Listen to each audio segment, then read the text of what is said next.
Et on va même y revenir.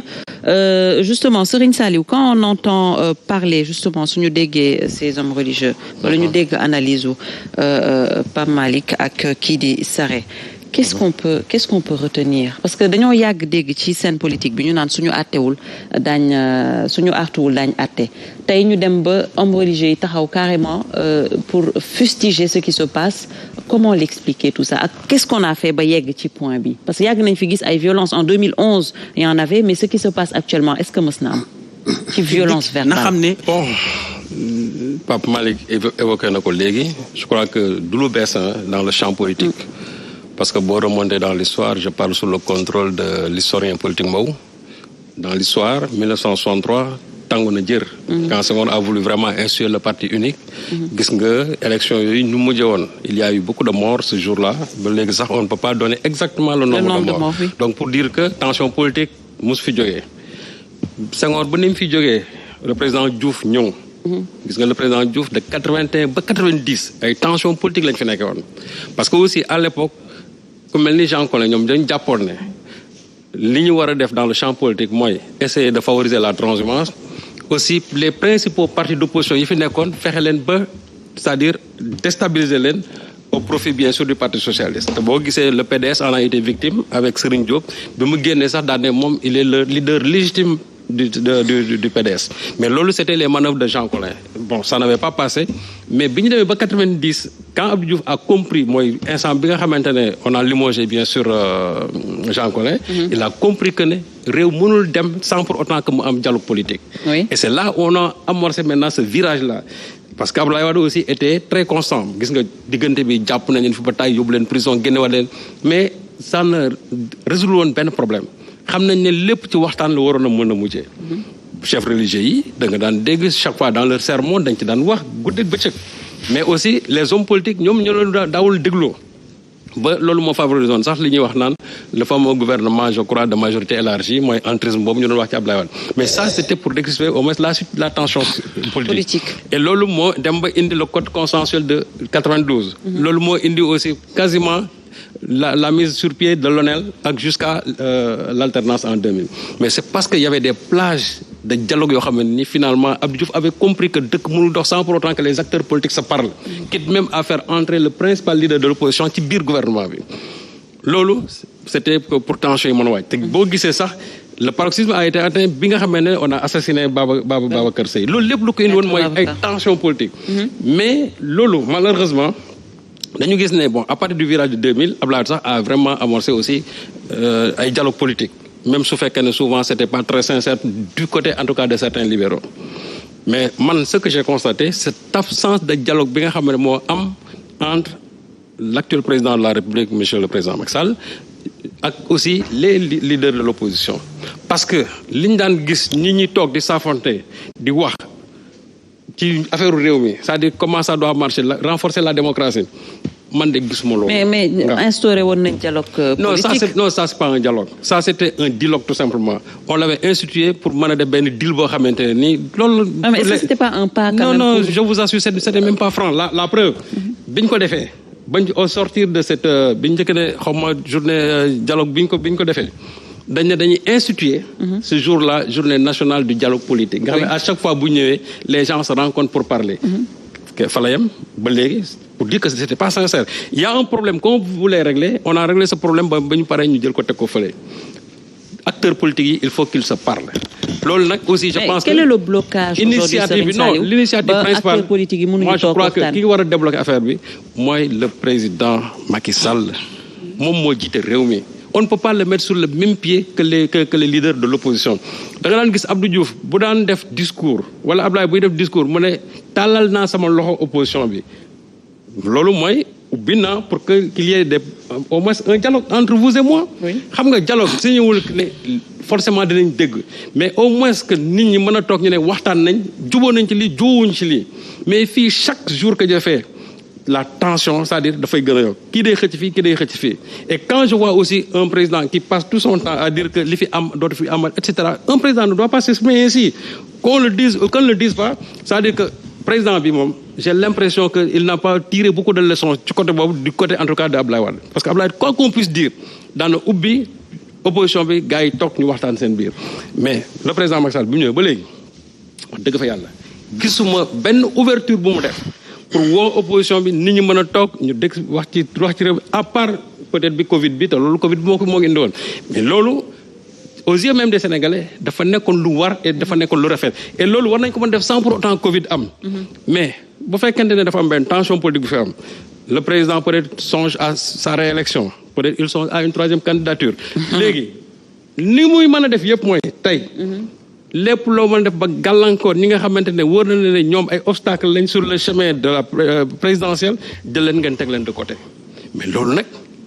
dafay indi ay tension parce que ñi nga xamante ne aussi ñoom ils se disent que seen destin politique moo nekk en jeu dinañ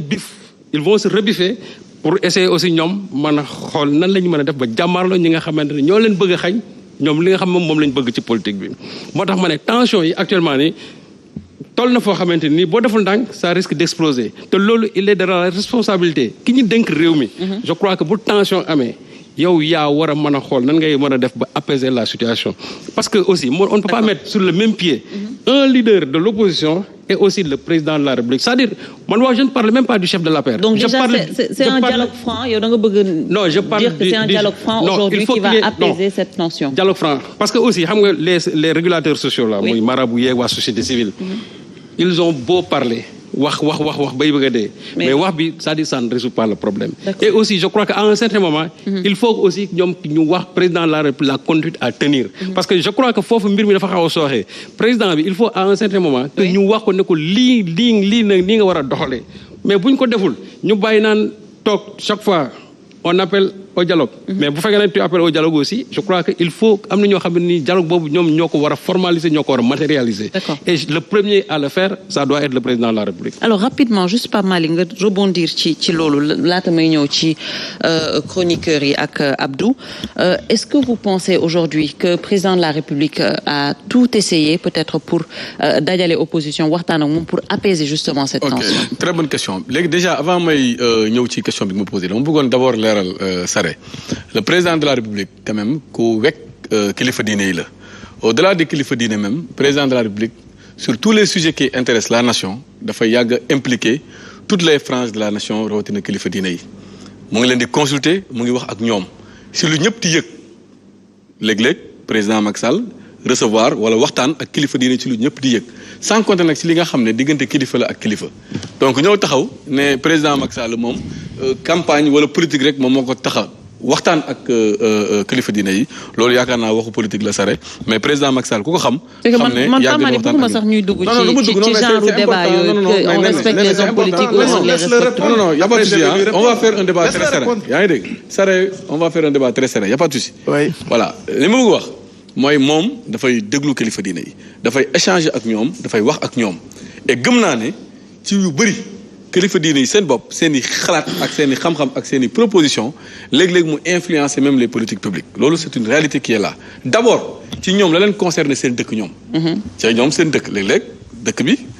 Touba wala Tivaouane wala Medina Baye am nañ gis-gis yoo xam ne ci wàllu économie ay yoon yi ñu fa war a def ay dara dañ ciy joxe ay propositions et au-delà de seen dëkk yi ci réew mi ci boppam de manière générale léeg-léeg dañ ciy am ay xalaat et yaakaar naa bi ci mujj mooy mois de mars bi passé am na lu ci suñu kilifa bu baax bi sëñ Mountakha Bassirou Mbacké digle woon te yaakaar naa la ca concerné président de la République def na ko bu baax a baax a baax loolu nekk un premier élément maintenant beneen élément bi nga xam ne moom moo am te sànq Serigne Saliou wax ko te mu nekk analyse bu ñu mën a def mooy que président Macky Sall bëggul dialogue wotewul dialogue loolu je pense Serigne Saliou yow yaakaar naa da nga am loo fàtte ci Sénégal diggante 2012 ba léegi soo defee internet président Macky Sall dialogue politique da nga gis plusieurs fois depuis 2012 président Macky Sall di woote au dialogue di woote à la concertation yaa ngi dégg te gis nañ ne lu ci bëri su ko wootee dina am ay résultats ndax ña ne woon sax ci kujje gi dina wax ak ñoom ba finalement sax dañuy mujjee ñëw bokk ak moom liggéey bi mais dégg nañ fi ay hommes politiques yoo xam ne dañu taxaw clairement ñëpp di leen wuy wax ñu ne ñoom du ñu wuyu ji président Macky Sall que ñoom benn yoon mooy tax ñu wax ak président Macky Sall mooy jour bu ñu nee yoo yaay mooy jour bu ñu waree remplacer président Macky Sall loolu dégg nañ ko fi. mais pas mal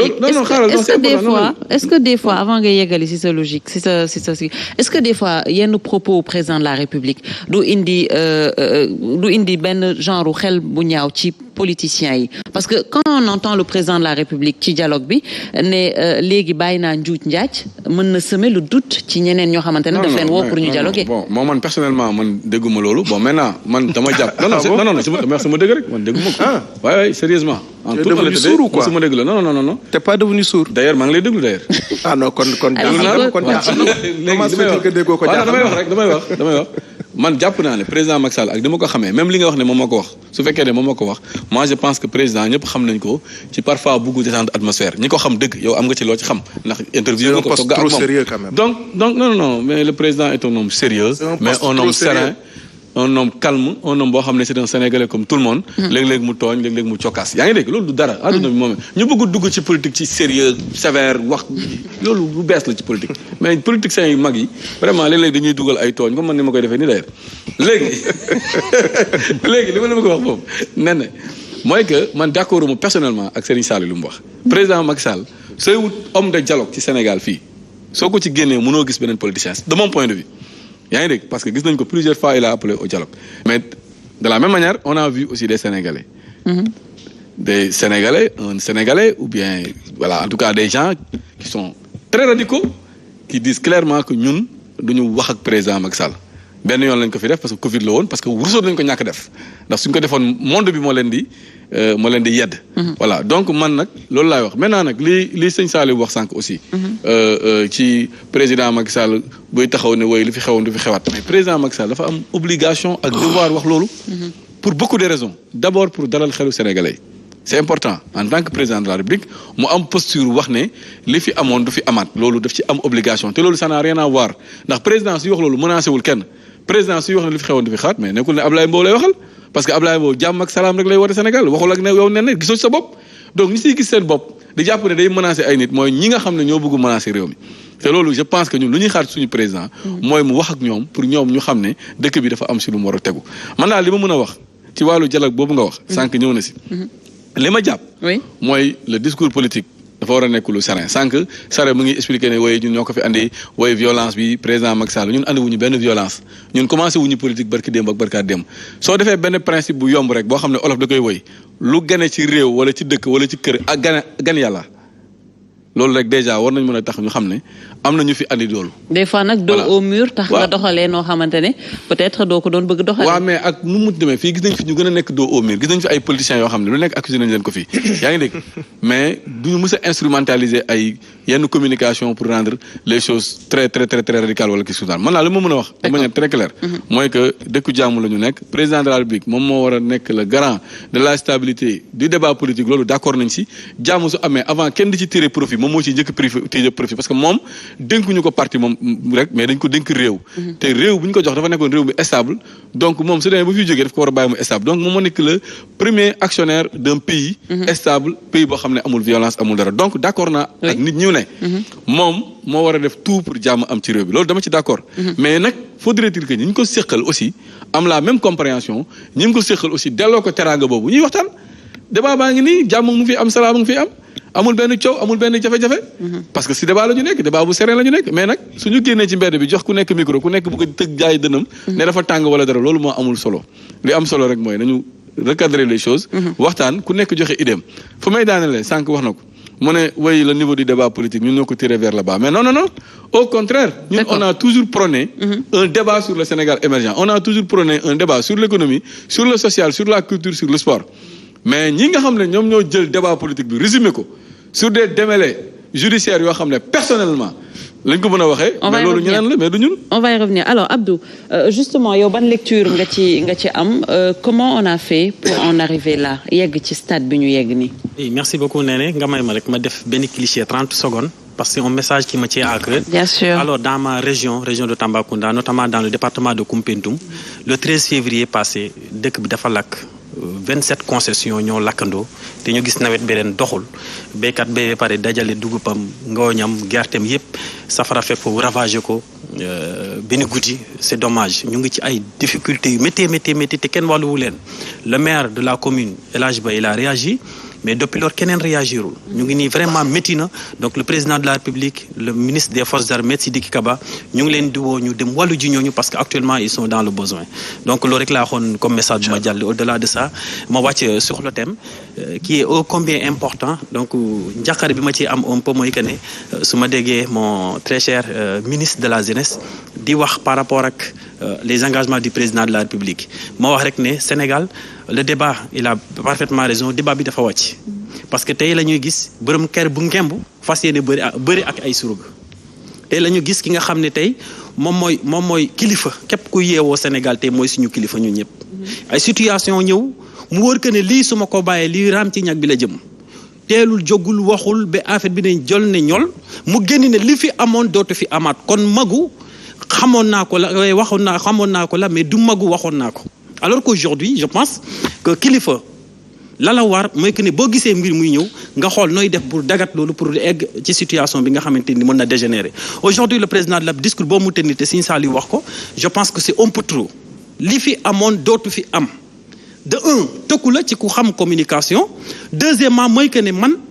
décision bu mu mënti am ak lu mun a xew ci man lay jógee dem te li may def da ngeen koy appliquer da ngeen koy nangu. Mais est-ce que c'était pas pour rassurer sa population? Non, c'est pas pour rassurer. Si c'est pour rassurer bu xamee ne situation bi dina dégénérer foofu la waroon génne yi wax dinaa ñëw ci kilifa diini ci seeni par rapport à leur discours moo wax rek ne avant kilifa diini di wax c'était lui qui devait en premier wax ne parce que moom ñëpp moo ñu bokk njaboote muy ku nekk parti opposition muy kilifa di ñu ñëpp moom moo ñu uuf moo ñu njaboote donc balaa keneen di génne di wax ci situation bi je pense que moom moo waroon njëkk a génni mu alerter parce que ki waroon ndeyu mbil mi je vais nommer muy le président Ousmane Sonko tey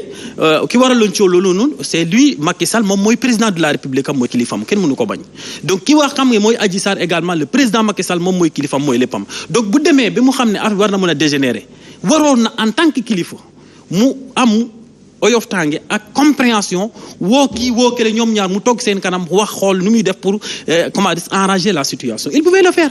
donc bu seetaanee ba affaire bi ñu politiser ko arrivé à un moment donné ba kilifa diine di ci wax ñu ñëpp waa coalition gëm sa bopp ku nekk wax ci le président Bougane Gueye wax ci ñu ànd ci di xeex donc aujourd'hui je pense que bu kilifa yi di waxaate xëy na dañuy delloo mbuum ca mbooy comment dire ca mbooy ma l'autre chose également dañuy am benn compréhension bu yaatu par rapport ak le discours du kilifa parce que kilifa aussi noonu lay doxee moo tax dañ leen di remercier par rapport ak loolu parce que quoi qu'on puisse dire le président de la République na xam ne daa am démocratie Sénégal fu mu ko fekk mais tey même le ministre je pense que dina ma tontu ci question mooy que ne lan la Macky Sall yokk ci démocratie Sénégal on est convaincu qu'avec Abdou Diouf il a fait quelque chose Abdoulaye Wade liberté de marche liberté d'expression tout ça da ko defoon ñu arrivé à Macky Sall tey pour nga am autorisation pour def meeting dajek say militants waxtaan ak moom c'est tout un tas de problèmes c'est comme si tu dois aller à l'enfer mais ça avec ça un pays qui marche comme ça on est dans un pays où il y a des intellectuels xam nañ li xew ci àdduna on a le droit de s'exprimer c'est la constitution qui nous le permet donc bu ñu eggee ba tey bi nga xam ne muy kilifa boo demander d'autorisation ce qui est l'exception moom la ñu indi def principe mooy l'interdiction là je pense que bu ñu ko defee dañuy fippu jàkkaarloog moom parce que nag réew mi moomu ko le pays le Sénégal n'a pas été matriculé sur le nom du président Macky Sall donc ñun ñëpp ñoo ci bokk yem yàlla dogal tey mu jiitu donc bu jiite je pense que en tant que kilifa la war mooy mu tëddee njaaxanaay bañ a xamee Bougane Gueye Dany opposition la nekk bañ a xamee Ousmane Sonko opposition la lekk xam ne buñ ko xejul woon du dugg comment des bay lekk ci ndab li toog naa nag damay lekk ku ñëw ma buux la parce que am naa doole boobu yàlla suñu borom moo ko moom moo ko am te wanuñu ko ñun ñi nga xam ne ay mbindeef lañu l'autre chose mooy que ne ñun par rapport à ce dialogue là la coalition Gëm Sa Bopp a toujours prôné pour que la stabilité la paix sociale une politique saine nekk sur la scène politique sénégalaise loolu lañ yàgg di prôné le président Bougane Gueye Dany également qu'est-ce qu'il faut pour stabilité boobu déjà qu'est-ce qu'il faut lan lañ war a def tey jii pour stabilité boobu voilà li ñu war a def mooy que ne li Serigne Saliou wax dialoguer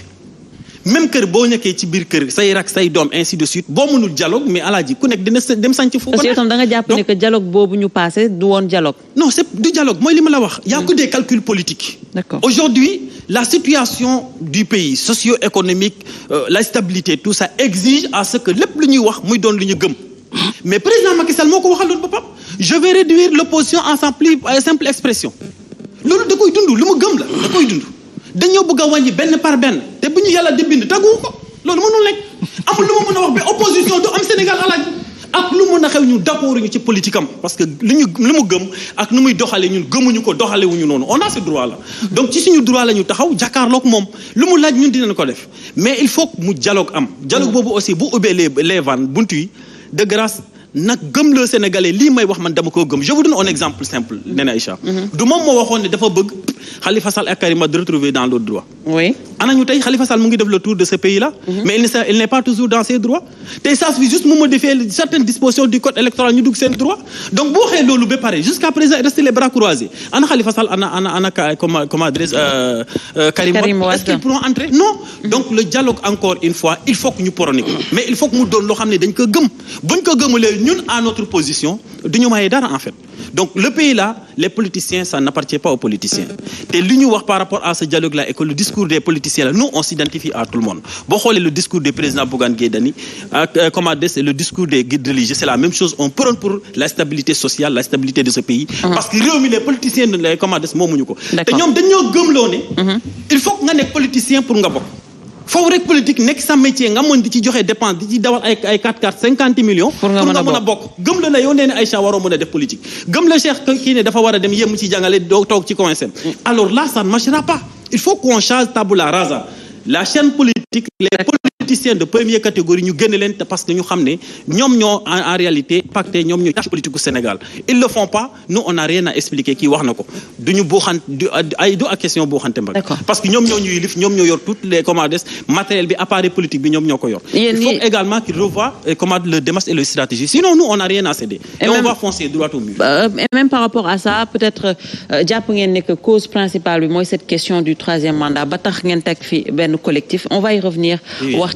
ci collectif boobu alors quelle est la part de responsabilité de l'opposition face à tout cela puis li may njëkk a wax rek mooy d'abord lii war na nekk kersa ci mboolem politicien bu yeewu ci réew mi ci jamono yi sëriñ si ni ñuy jógee di artu ba sëriñ Mountakha yàlla na fi yàgg téwéer dugg na fi xalwa fanweeri fan ak ñett boo demee Tiwaawoon sëriñ saa ngi wax boo demee Kaolack sëñ Mahi Niass dernier vidéo bi mujjee def ñëpp gis nañ ko dem ba ne damay joxe sama xaat waaye bu ma paree danañ ma saaga bu dañ may saaga bàyyi pour réew mi jag sax nañ ma saaga. loolu tam c'était dommage. nga dem ba laay ni ñu leen di ndokkeel ci seen bés bi nga xam ne moom lañ xewle ñetti fan yi weesu ñoom ñëpp dañoo sermoné jox ay xalaat delloosiwaat sagu politiciens yi nga xam ne benn minorité lañ. bu tenir en otage la majorité des citoyens sénégalais yi nga xam ne c'est des ñaq le politiciens yi di yaakaar pour dundee ko mooy à travers impôts yi nga xam ne moom la ñuy dagg di leen koy jox moo tax ma ne kersa war nañoo dikkal que muy politicien que muy citoyen sénégalais ba ci église bi sax wax na boo xoolee historique bi nga xam ne moo fondé république bu Sénégal avant tubaab yi ñëw dañuy wax naan création d'art pur près de 1603 lañ créé daara pir mu dem ba nekk université kàngam yëpp fa lañ génnee jàngee fa révolution Torodo 1776 Thierno Souleymane Baal ñu dem ba Cheikh Oumar Foutiyou Tall ñu dem ba yegg si fenn foo xam ne ci kilifa diine yi ni ñu créé république au Sénégal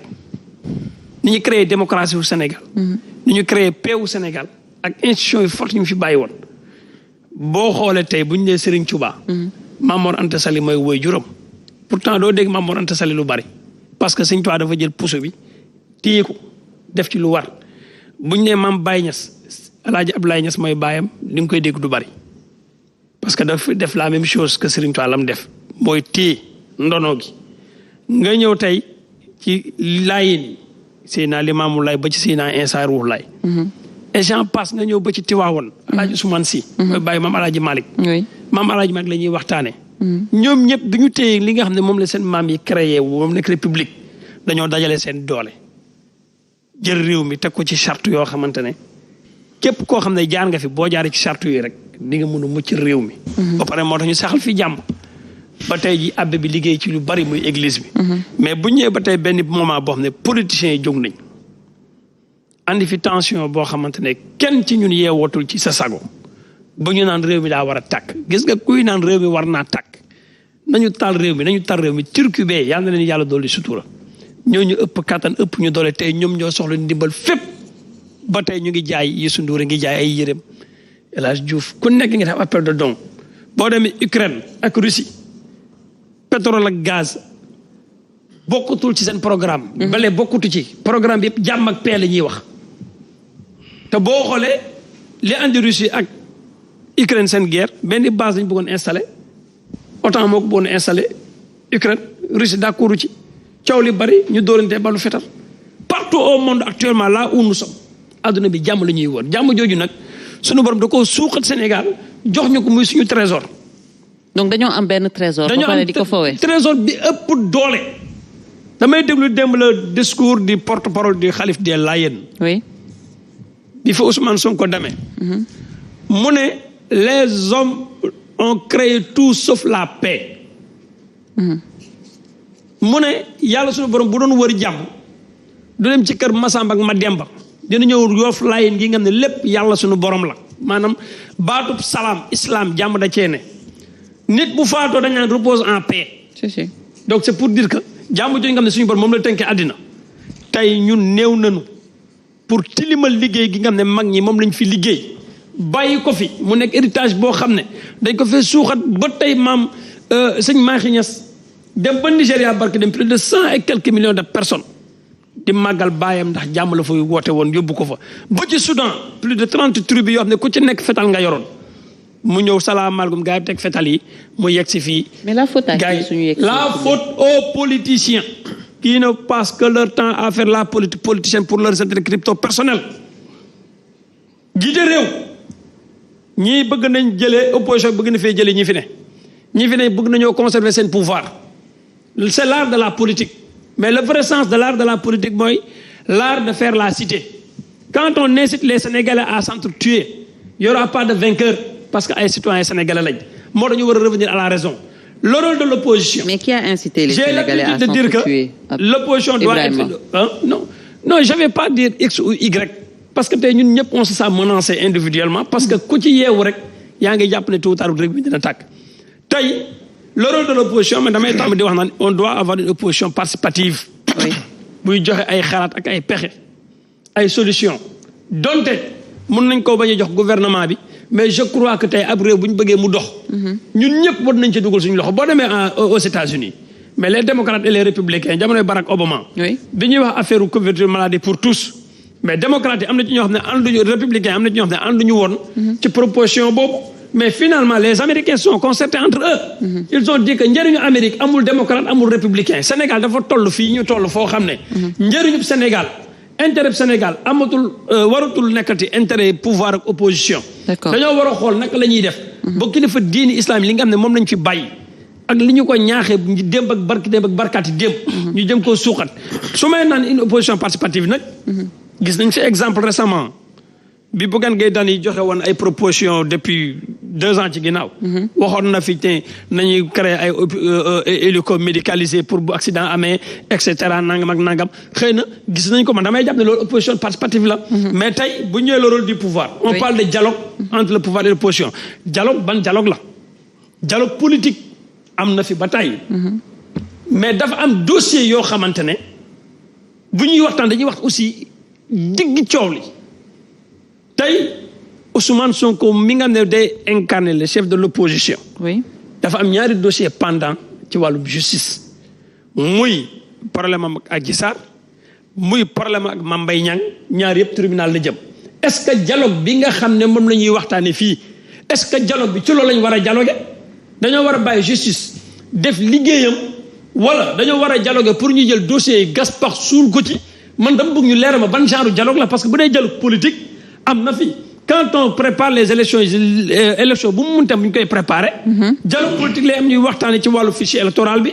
waxtaanee ci wàllu code électoral bi waxtaanee ci nangam ak nangam loolu dialogue politique la mu ngi fi am dialogue social am na fi on parle de dialogue islamo-chrétien donte ñu ngi koy dund mu une réalité mais ban dialogue laa bëgg ñu leeral Sénégalais yi ban dialogue la opposition bi di woote tey pour pouvoir bi dialogue ci ak moom su fekkee dossiers yoo xam ne ci wàllu justice la yoo xam ne c'est des dossiers privés entre citoyens sénégalais. ñoom ñu war a dem ci justice ñu dem dans une république de droit nous sommes dans une république boo xamante ne dañoo war a topp yoon ci li nga xam ne moo fi ne mais bu ñu bëggee jël dossier yoo xam ne dossier judiciaire la ñu bëgg cee dialoguer wala ñu gas par suur comme bien boobu ñu libérer l'ensemble des près de 13 000. mais quand on parle de dialogue quand même ça va au-delà de ces sujets. Ça va au-delà de ces sujets. mais déggoo ma ne la quand on parle de dialogue on va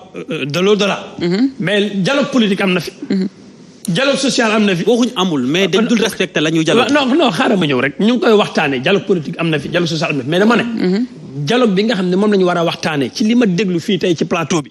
mooy dañoo war a waxtaanee dialogue justice la ñu war a jël. li nga xam ne moom lañ jàpp ne moom moo andi coow bi ak fitna ak tension bi am mooy dossier Ousmane Sonko ak Adji Sarr dossier Mame Mbaye Niang ak Ousmane Sonko bi nga xam ne moo ne ci justice loolu moo andi tension bi dañuy wax li nga xam ne moo fi am bu fekkee loolu la ñu war a dialoguer pour ñu gas pax suul ko y a près de 6000 détenus yoo xam ne ñu ngi ci prison yi di xaar ku leen atte faute de manque de magistrat faute de manque de juge wala ñu atte leen heure bi war wala y a plus de 13000 et quelques prisonniers yu ne dans les prisons du Sénégal su fekkee dañoo bëgg a jël dialogue justice nag boo xam ne benn minorité de politiciens ñoom la ñu war a defar privilège ci wàllu justice ba ñoom bu ñu leen tuumalee wala ñu sosal leen wala ñu war a dem ci yoon dañu war a jël gas pax suul ko nañ libéré ndoo ñëpp mais li ma jàpp daal mooy nañu delluwaat suñu sago delluwaat suñu xel xam ne réew mi